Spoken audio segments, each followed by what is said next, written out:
प्यारे बच्चों नमस्कार। आज की ऑनलाइन कक्षा में आपका स्वागत है। आज हम पढ़ने वाले हैं 8वीं कक्षा की कार्य पुस्तिका हिंदी का जो प्रथम अध्याय है ध्वनि कविता। इसका जो है कार्य पुस्तिका को पूरा करते हैं। तो आइए, इससे पहले जो बच्चे अपने चैनल पर नए हैं वो चैनल को सब्सक्राइब अवश्य कर लें। तो देखिए, इसमें जो बच्चों पहला जो प्रश्न दिया हुआ है इसमें क्या है कि पहला प्रश्न है, आपके पास किस किस तरह की आवाज़ें सुनाई देती है। यानी आप जहाँ रहते हैं वहाँ आपको कैसी कैसी आवाज़ें सुनाई देती है, वो आप अपने अनुभव के आधार पर लिख सकते हैं। और मैंने जो लिखी है, जैसे मोटर गाड़ियों की आवाज़, फैक्ट्री की आवाज़, फैक्ट्रियों की आवाज़ यानी पशुओं की आवाज़, और अ, अनेक पक्षियों की आवाज़ आदि। तो मैंने ये लिखी है। आप भी जो है अपने अनुभव के आधार पर और भी इसमें लिख सकते हैं। इसके बाद देखिए प्रश्न नंबर 2, आपको कौन सी आवाज़ सबसे अच्छी लगती है और क्यों। तो इसमें मैंने लिखा है, देखो, हमें प्राकृतिक वातावरण में पक्षियों की आवाज़ सबसे अ, अधिक अच्छी लगती है, क्योंकि ऐसे वातावरण में मन प्रसन्न हो जाता है। ये बताना था कि कौन सी आवाज़ अच्छी लगती है और क्यों लगती है। तो इसका उत्तर इस प्रकार से होगा। इसके बाद देखिए प्रश्न नंबर 3। 3 नंबर प्रश्न में हमें बताना है कि नीचे कुछ नाम लिखे गए हैं, उनकी आवाज़ लिखो। तो जैसे नाम देखते हैं हम, सबसे पहले बरसात जिसकी आवाज़ होती है टिप टिप। उसके बाद होती है नदी, नदी की आवाज़ जैसे कल कल। घंटी की आवाज़ टन टन। इसके बाद पत्तियाँ सर सर। और रेलगाड़ियाँ छुक छुक छुक। इस प्रकार से आवाज़ इनकी आती है। आगे है कोयल, पीहू पीहू। सबसे मधुर आवाज़ होती है पक्षियों में कोयल की, जो बसंत ऋतु आजकल चल रही है इसमें जो है ये आवाज़ सुनाई देती है। इसके बाद देखिए प्रश्न नंबर 4। इसमें क्या है, आपको कौन सी ऋतु सबसे अच्छी लगती है और क्यों लगती है, ये भी बताना है। तो देखिए, हमें बसंत ऋतु सबसे अच्छी लगती है। क्यों लगती है? क्योंकि इस ऋतु में सभी पौधे फूलों से लद जाते हैं, यानी पौधों पर फूल लग जाते हैं। पुष्पों की मनोहर सुगंध से कोयल भी पंचम स्वर में गाती है। तो इसीलिए हमें ये जो ऋतु सबसे अच्छी लगती है। इसका जो वातावरण होता है वो बड़ा मनोहारी होता है।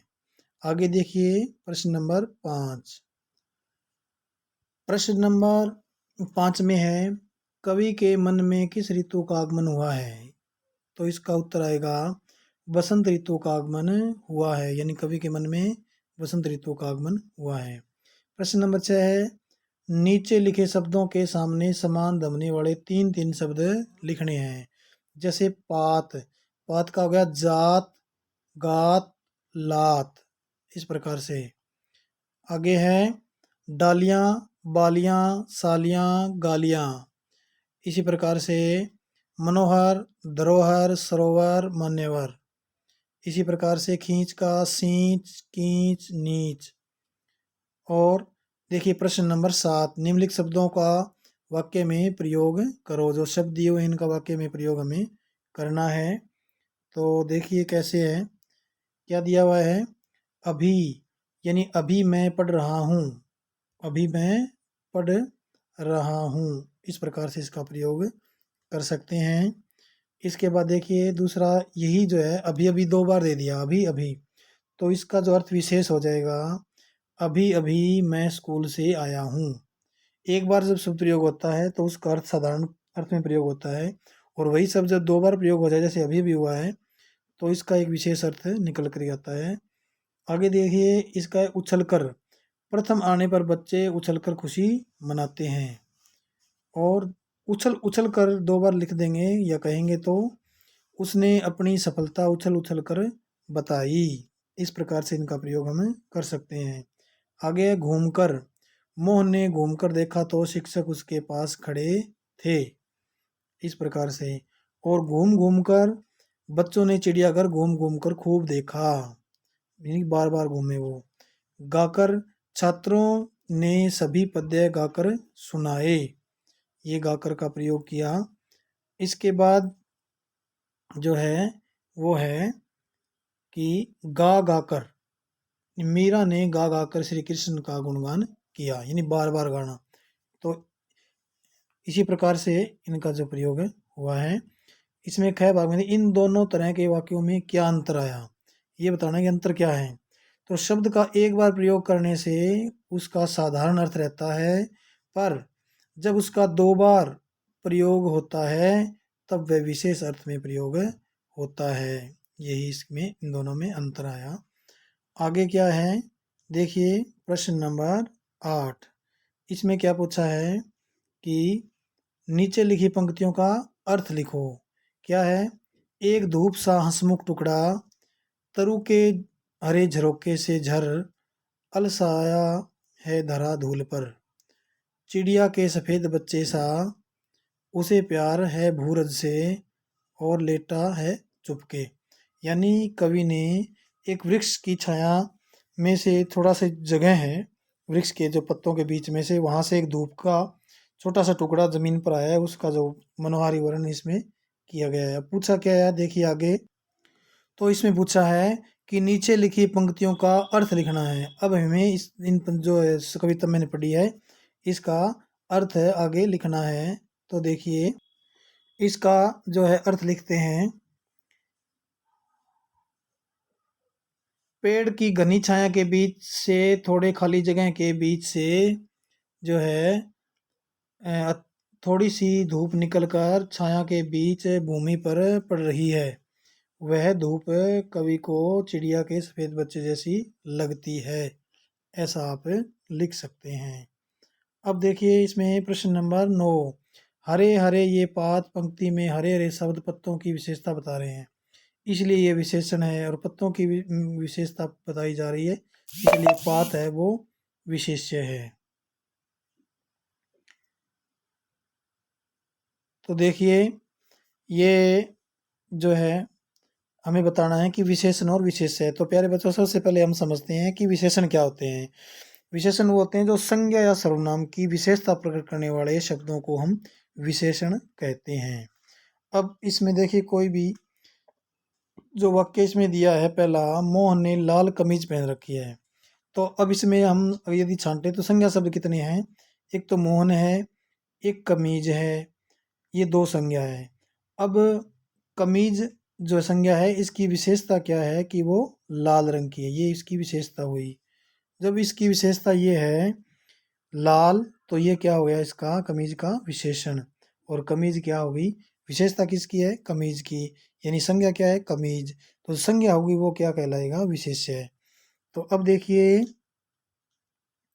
इसमें विशेष्य क्या है, कमीज, यानी संज्ञा जो होती है या सर्वनाम जो होते हैं वो तो होते हैं विशेष्य, और जो विशेषता होती है वो होते हैं विशेषण। तो विशेषता क्या है इसकी कमीज की कि ये लाल है, तो लाल हुआ विशेषण, और विशेष्य क्या हुआ कमीज। इसके बाद इसका ख भाग देखिए। ख भाग में क्या है, हीना को हरी चूड़ियाँ अच्छी लगती है।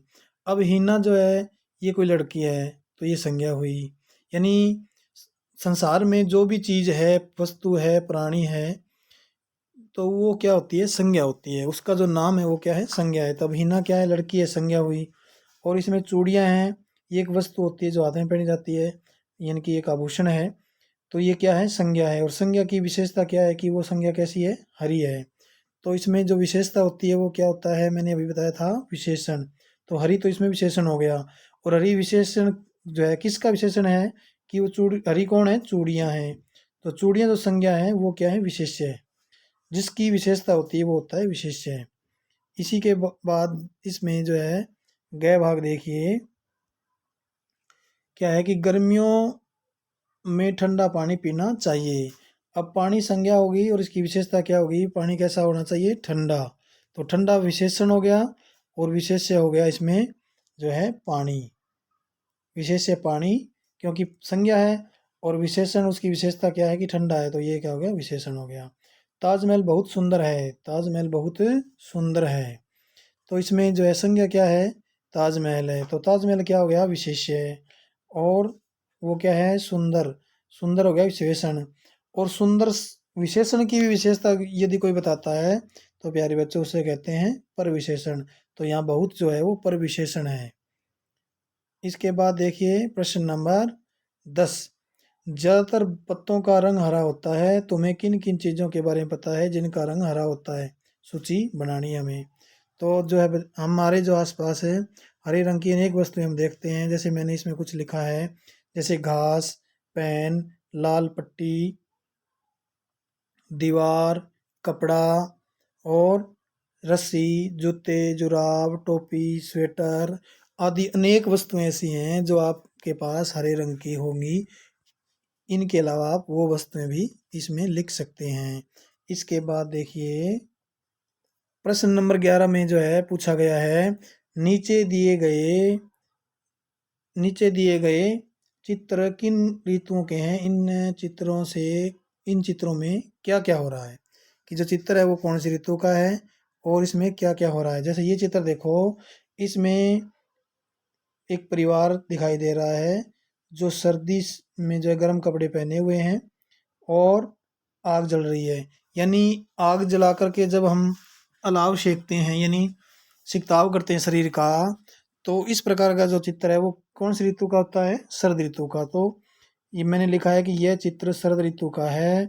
इसमें सभी लोग गर्म कपड़े पहनकर अलाव सेक रहे हैं या जो सर्दी से बच रहे हैं, ऐसा भी हम लिख सकते हैं। तो इसका ये हुआ।